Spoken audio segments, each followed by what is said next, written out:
안녕하세요, 성도 여러분. 행복한 안식일입니다. 여행도 다녀오시고 좋은 시간 보내시고 또 그동안 힘드시고 수고하신 모든 것들이 이번 여행을 통해서 힐링이 되시고 또 재충전하는 그런 기간이었기를 바랍니다. 또 다녀오셨으니까 이제 다시 또 일상으로 돌아가서 또 열심히 주어진 삶에 충실함으로 우리 살아가시는 우리 성도님들 되셨으면 좋겠습니다. 이제 다음 주 월요일에 성주가 입대를 합니다. 입대를 하게 됩니다.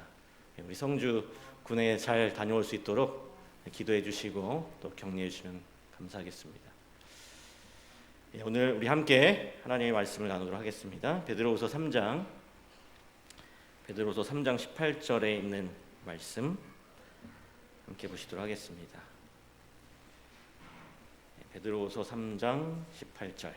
오직 우리 주 곧 구주 예수 그리스도의 은혜와 저를 아는 지식에서 자라가라. 영광이 이제와 영원한 날까지 저에게 있을지어다. 성경 우리에게 자라남에 대해서 이야기하고 있습니다. 여러분, 자라남은 필요한 것입니까? 출생은 행복과 기쁨의 순간이죠. 그렇기 때문에 이 태어날 아이를 위해서 이것저것 준비하면서 또 행복을 경험하기도 합니다. 하나님께서도 이 사람을 창조하시기 전에 여세 동안 모든 것들을 창조하시면서 준비하시면서 좋았더라 라는 말씀을 반복하셨습니다. 오늘 우리들이 하는 이 신앙생활도 마찬가지인 것 같습니다. 우리도 어떤 침례식을 통해서 새 영혼이 거듭나는 것을 볼 때에 참 우리 마음이 기쁘고 즐겁습니다. 이렇게 출생은 설렘과 기대를 가져오게 하는 일이죠. 그런데 만약 이 아이를 낳아서 기르고 있는데 시간이 지남에 따라서 마땅히 발달해야 할 것들이 발달되지 못한다면, 그렇지 못할 때 이 부모의 마음이 어떻습니까? 이 아이에게 어떤 문제가 있는 것은 아닐까? 병원에 가서 진찰해 보았는데 이 성장에 문제가 있다고 진단을 받으면 그 부모의 심정이 어떨까요? 그 출생의 기쁨이 금세 사라지고 곧 이 아이의 미래에 대한 염려와 걱정과 그리고 앞으로의 어떤 이 아이를 양육해 나가면서 겪을 힘든 일들, 경제적인 염려, 그런 걱정을 안게 됩니다. 그래서 이 정상적인 성장은 이 출생을 어떤 생명이 태어나는 것을 참 의미 있고 보람되게 하는 것이 분명한 것 같습니다. 끊임없이 성숙하고 열매를 맺는 이 성장은 이 생명의 필수적이라고 하는 것이죠. 오늘 영적인 성장, 우리가 그리스도 안에서 자라가는 영적인 성장도 이와 동일합니다. 침례를 받고 이제 막 태어났는데도 아직도 예전 그대로의 죄에 얽매여서 믿음이 성장하지 못할 때 그 삶이 행복하지 못하고 여러 어려움을 당할 수가 있게 되는 것이죠. 그래서 우리 모든 그리스도인들은 자라나야 합니다. 성장해야 합니다. 그래서 이에 대해서 성경이 오늘 읽은 베드로후서 3장 18절의 말씀에 이렇게 확실하게 분명하게 이야기하고 있는 것이죠. 오직 우리 주 곧 구주 예수 그리스도의 은혜와 저를 아는 지식에서 자라가라. 영광이 이제와 영원한 날까지 저에게 있을지어다. 오늘 우리의 신앙이 매우 일관성 있게 건강하게 영적으로 또 신앙적으로 성장해 가기 위해서 오늘 우리들에게 어떤 것이 필요할까요? 이 사도 베드로는 자기 일생의 그 경험에 비추어서 신앙 성장에 절대적으로 필요한 두 가지 요소를 이 베드로서 3장 18절에서 강조하고 있습니다. 오직 우리 주 구주 예수 그리스도의 은혜와 첫째로 예수님의 은혜란 단어를 쓰고 있습니다. 그 다음에 저를 아는 지식에서 자라가라 라고 이 은혜와 지식, 이 두 개의 단어를 강조하고 있는 것을 우리가 볼 수 있습니다. 오늘 우리가 어떻게 우리의 신앙이 제대로 성장할 수 있을까요? 첫째는 바로 이 베드로가 말한 것처럼 은혜입니다.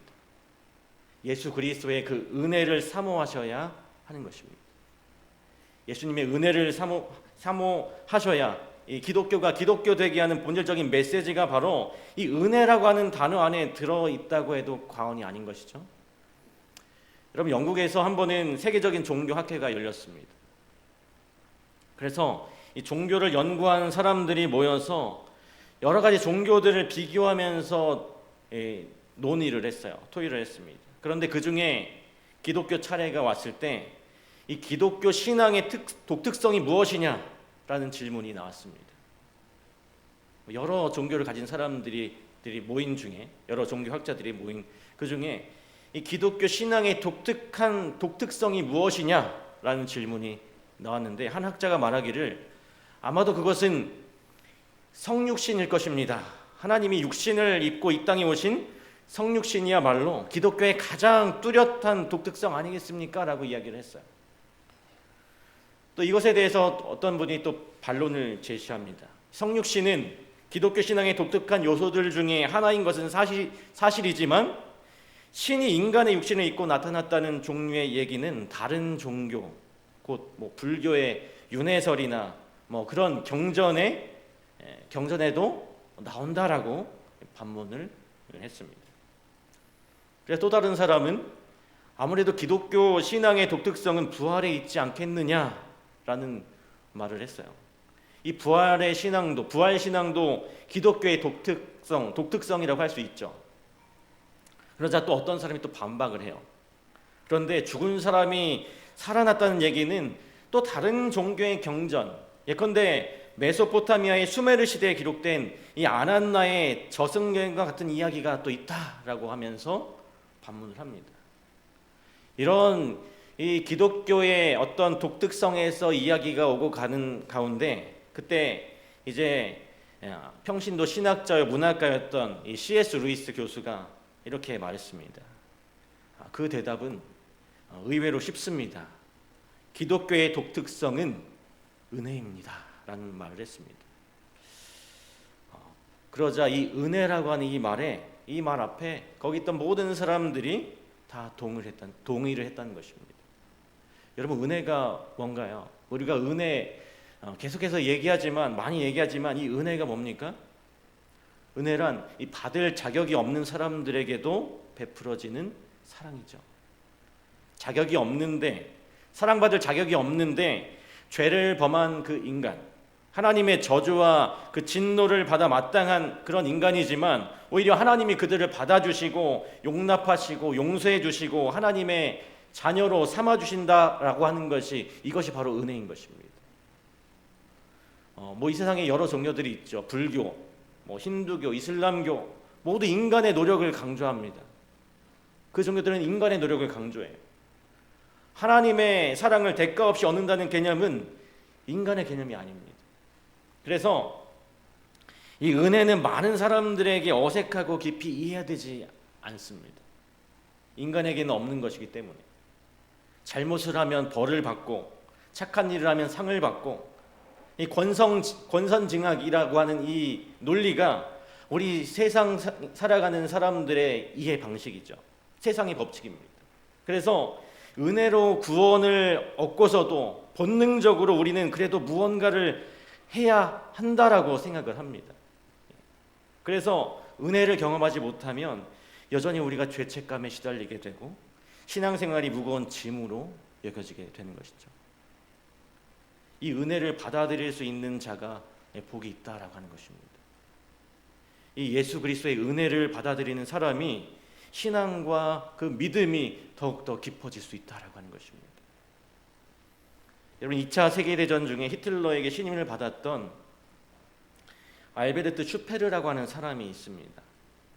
이 전쟁이 끝나고 나서 이 전쟁 범죄자 24명이 이 재판을 받았는데, 다른 그 전쟁 범죄자들은 모두 시키는 대로 했을 뿐이다 라고 하면서 자신의 죄를 부인했어요.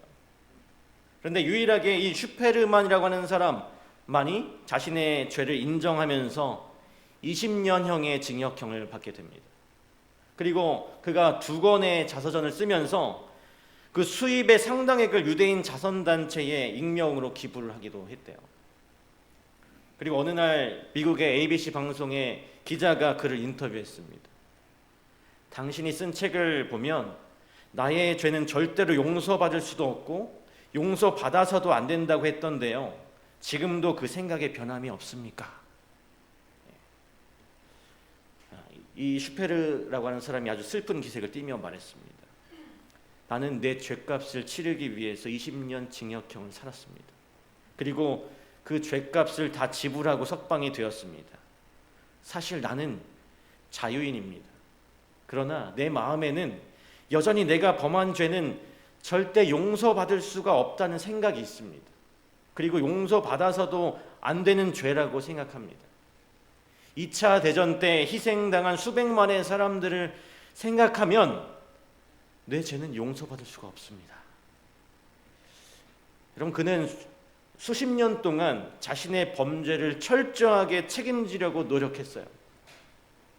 그리고 처절하게 참회의 길을 찾았지만 이 죄책감에서 자유할 수가 없었습니다. 그는 결국 무섭고 그 잔인한 죄책감에 시달리다가 1981년 9월 1일에 중풍으로 이 세상을 떠나게 됩니다. 여러분, 사람이 스스로 자기 죄에서 빠져나올 수 있습니까? 죄를 범한 후에 양심으로 인한 죄책감에서 벗어나서 자유할 수 있습니까? 오늘 우리에게는 우리 스스로 그런 능력은 없어요. 오직 피로써 죽음으로 죄의 값을 치르시고 우리를 구원하신 예수님의 은혜를 다시 바라봐야만 우리의 죄책감에서 벗어날 수 있는 것입니다. 그리고 자유자의 신분으로 죄의 짐을 벗어버리고 새로운 변화의 모습으로 개혁된 성도의 길을 걸어가야 하는 것이죠. 오늘 그 은혜가 우리 가운데 있게 되기를 간절히 바랍니다.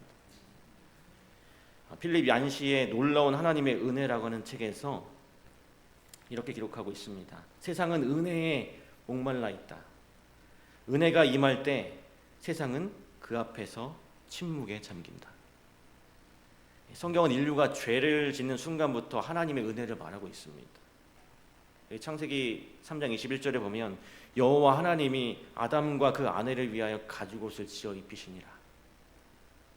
그리고 창세기 6장 8절 그러나 노아는 여호와께 은혜를 입었더라.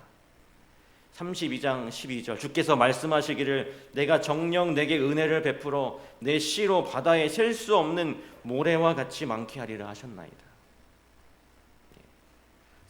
성경의 모든 이야기는 은혜로 시작해서 은혜로 끝이 납니다. 에베소서 2장 8절에 보시면 너희가 그 은혜를 인하여 믿음으로 말미암아 구원을 얻었나니 이것이 너희에게서 난 것이 아니요 뭡니까? 하나님의 선물이라. 그 다음 9절에는 행위에서 난 것이 아니니 이 최선의 행위, 나의 몸부림치는 나의 의를 추구하는 행위는 하나님 앞에서는 통하지 않습니다. 행위에서 난 것이 아니고 주님께서 받아주시고 용납하시고 용서하시고 하나님의 자녀 삼아주셨다는 것이 성경이 말하는 바예요. 이 하나님의 이 은혜는 우리가 구원받은 것만이 은혜가 아닙니다. 우리는 일생을 살아가면서요. 우리가 일생을 살아가면서 우리 삶의 여정 속에서 지속적인 하나님의 은혜를 필요로 합니다. 그러므로 우리는 구원을 받을 때 하나님의 자녀가 될 때 용서 받을 때만 이 은혜가 필요한 것이 아니라 매일의 삶에서도 하나님의 은혜가 꼭 필요한 것이죠. 하나님의 은혜를 깊이 경험했던 사도 바울은요, 그의 온 생애를 하나님을 위하여 바쳤습니다. 그래서 바울 사도는 자기 인생이 끝나는 마지막 시점에서 자기 인생을 쭉 돌이켜 보면서 유명한 고백을 남깁니다. 나의 나된 것은 무엇이라고 했습니까? 하나님의 은혜라고 했어요. 오직 나에게 나된 것은 하나님의 은혜입니다. 그러나 나의 나된 것은 하나님의 은혜로 된 것이니 내게 주신 그의 은혜가 헛되지 아니하여 내가 모든 사도보다 더 많이 수고하였으나 내가 아니오 오직 나와 함께 하신 하나님의 은혜로라. 여러분, 신앙이 자란다라고 하는 것은 하나님의 은혜가 정말 감사하구나, 정말 감사하구나 감격하면서 그 은혜를 깨닫는 것입니다. 그 은혜에 대한 감격이 없이는 이 신앙은 절대로 자라나지 않습니다. 사도 바울이 다메섹으로 가는 도중에 예수님의 은혜를 경험하고 모든 죄를 용서받아서 이방인을 위한 그 사도가 되어서 그 삶을 드렸을 때 그는 반복적으로 그 은혜의 경험을 이야기해요. 반복적으로 그 은혜에 대하여 고백합니다. 골로새서 1장 6절에 보시면 사도 바울이 이런 기록을 남겼어요. 이 복음이 이미 너희에게 이름에 너희가 듣고 참으로 하나님의 은혜를 깨달은 날부터 너희 중에서와 같이 또한 온 천하에서도 열매를 맺어 자라나는도다. 자, 우리 신앙이 열매를 맺고 자란다. 언제부터 자란다고 그랬습니까? 복음을 듣고 나서 참으로 하나님의 그 은혜를 깨달은 날부터, 예수님의 그 복음을 듣고 참으로 하나님의 은혜를 깨달은 순간부터 무슨 얘기입니까? 하나님의 사랑이 정말 놀랍구나. 나 같은 죄인을 받아주시고 또 용서해 주시고 구원해 주시고 하나님의 자녀로 삼아 주시다니, 이 은혜를 깨달은 순간부터 열매를 맺고 내 믿음이 자라기 시작했다. 이렇게 사도 바울은 고백하고 있습니다. 오늘 이 은혜를 깨달은 사람이 또 더욱더 큰 은혜를 사모하게 되는 것이죠. 오늘 여기 계신 우리 모든 성도님들이 하나님의 은혜를 사모해서 은혜가 풍성한 그러한 삶을 살게 되시기를 간절히 바랍니다. 두 번째는 지식입니다. 저를 아는 지식 가운데서 자라가라. 오늘 우리는 예수 그리스도를 깊이 알아가셔야 합니다. 베드로가 알았던 예수 그리스도는 어떤 분이셨을까요? 베드로후서 1장 2절에 베드로의 마지막 편지 첫 번째 부분에서 베드로가 어떤 단어를 애써 강조하는지를 한번 살펴보시기 바랍니다. 베드로후서 1장 2절입니다. 하나님과 우리 주 예수를 알므로 은혜와 평강이 너희에게 더욱 많을지어다. 자, 여기 어떤 단어가, 어떤 부분이 핵심일까요? 하나님과 우리 주 예수를 뭐예요? 알므로. 우리가 하나님을 알아야 되는 것입니다. 예수님을 알아야 돼요. 알므로 은혜와 평강이 너희에게 더욱 많을지어다. 계속 뒤를 계속 읽어보시면 그 다음에 8절에 이런 것이 너희에게 있어 흡족한즉 너희로 우리 주 예수 그리스도를 알기에 게으르지 않고 열매 없는 자가 되지 않게 하려니와. 정말 열매 맺는 신앙이 되려면 예수님을 아는 데 있어서 게으르지 않아야 하는 것입니다. 예수님을 아는 일에 여러분 게으르지 않게 되시길 바랍니다. 오직 사랑 안에서, 에베소서 4장 15절입니다. 오직 사랑 안에서 참된 것을 하여 범사에 그에게까지 자랄지라. 그는 머리니 곧 그리스도라. 저와 오늘 여러분이 예수님을 어떻게 알아갈 수 있습니까? 예수님을 우리가 어떻게 알 수 있습니까? 오늘 예수님을 알아가는 방법은 딱 두 가지밖에 없습니다. 하나는 하나님의 말씀이고 또 하나는 기도를 통한 실천으로 우리가 하나님을 알아가게 돼요. 이 그리스도는 그리스도인의 성장의 목표입니다. 이 성품과 뜻이 예수님에게까지 자라나는 것이 성장의 표준이에요. 첫째는 말씀으로 예수님을 우리가 알 수 있습니다. 성경으로 예수님을 알 수가 있어요. 여러분, 우리가 가지고 있는 성경이 굉장히 많은 분량이지만 굉장히 여러 글들이 써 있고 이 책도 두껍지만 이 성경책 전체의 메시지의 초점이 바로 무엇입니까? 우리가 잘 아는 요한복음 5장 39절에 보시면 너희가 성경에서 영생을 얻는 줄 생각하고 성경을 상고하거니와 이 성경이 바로 내게 대하여 증거하는 것이로다 라고 했습니다. 이 성경의 단일 초점, 성경의 유일한 주제, 성경의 대주제, 핵심은 결국은 누굽니까? 바로 예수 그리스도예요. 그러니까 성경을 알면 누구를 알아요? 예수님을 알게 되는 것이죠. 그러므로 성경은 예수님의 객관적인 정보를 우리에게 보여주고 있습니다. 우리가 성경을 읽지 않고는 예수님을 알 수가 없어요. 성경을 알아야 되는 것입니다. 그래야 이 성경의 초점이신 예수님을 알게 되는 것이죠. 우리가 개인적으로 살아가면서 우리 삶 속에서 느끼고 아는 예수님은 다양합니다. 예수님에 대한 그 이야기가 4개의 복음서로 기록이 되어 있습니다. 이것은 예수님을 바라보는 시각마다, 각도마다, 예수님을 바라보는 그 시선마다 다르게 보이기 때문에 이 4복음서에서 예수님을 보는 모습이 다 달라요. 마태복음은 왕 중에 왕이신 예수님을 강조하고 있고, 마가복음은 사람의 종으로서의 예수님을 강조하고 있습니다. 누가복음은 인자, 이 사람의 아들에 대해서 강조하고 있어요. 또 요한복음은 영원하신 하나님을 강조하고 있습니다. 그렇다면 오늘 여러분은 예수님을 어떻게 보십니까? 여러분이 보시는 예수님은 어떤 분이신가요? 내가 아는 만큼, 내가 경험한 만큼 우리는 그분을 닮아갈 수가 있게 되는 것이죠.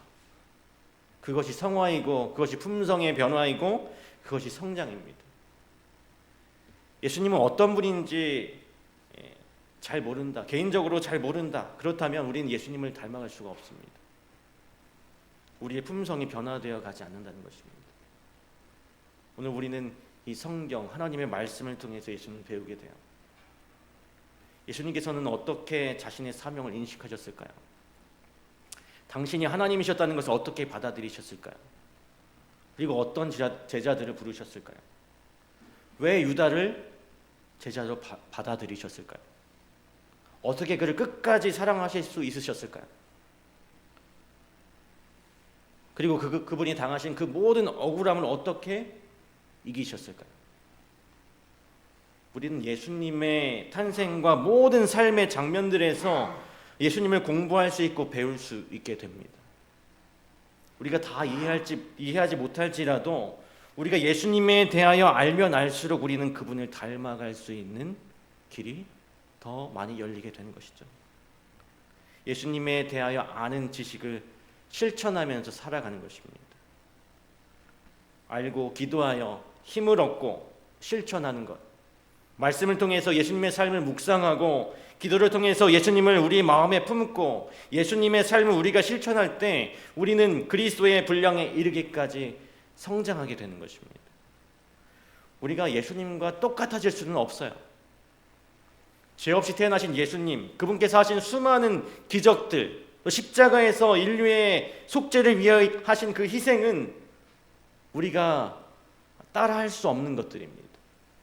하지만 우리는 예수님께서 보여주신 그 삶의 모습을 따라할 수 있어요. 안식일마다 습관대로 회당에 가셔서 하나님을 경배하시고 하나님을 사랑하신 그 예수님을 우리는 보게 됩니다. 또 복음을 전하기 위해서 여러 사람들을 만나시고 그들에게 천국의 비밀을 가르치셨던 예수님을 말씀을 통해서 보게 돼요. 그리고 무엇보다도 이 3년 반 동안 제자들과 함께 동고동락하시면서 그들을 사랑하셨던 그 예수님의 모습을 우리는 보게 되죠. 예수님의 재정의 얼마를 자신을 위하여 감추고 심지어 돈을 얻기 위해서 예수님을 은 30에 팔았던 그 유다를 결코 버리지 않으셨던 그 예수님, 마지막까지 그가 회개하고 변화되기를 원하셔서 그가 할 일을 아시면서도 그의 발을 씻기시며 그의 죄를 회개하기를 원하셨던 그 예수님의 모습을 우리가 보게 되는 것입니다.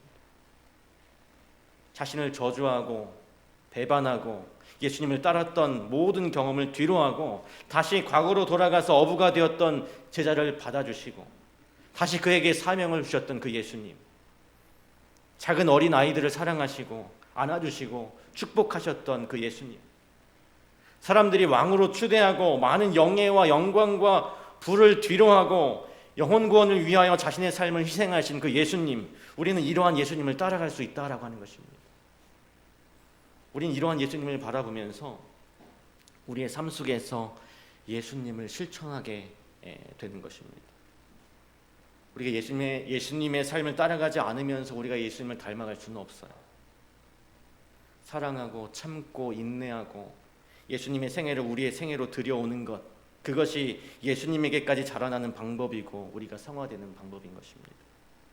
원수를 사랑하고 강한 자에게 강하고 약한 자에게 약하셨던 분, 환경에 지배되지 아니하고 환경을 지배하셨던 분, 우리가 그렇게 할 때 예수님의 마음을 느낄 수 있고 예수님의 마음을 알게 될 때 우리는 예수님의 마음을 품고 닮아가고 성장해 나가게 될 것입니다. 그러나 그 과정이 아플 수 있어요. 그 과정이 자존심이 상하는 것처럼 느껴질 수도 있습니다. 어떨 때는 내가 지는 것처럼 생각될 때도 있어요.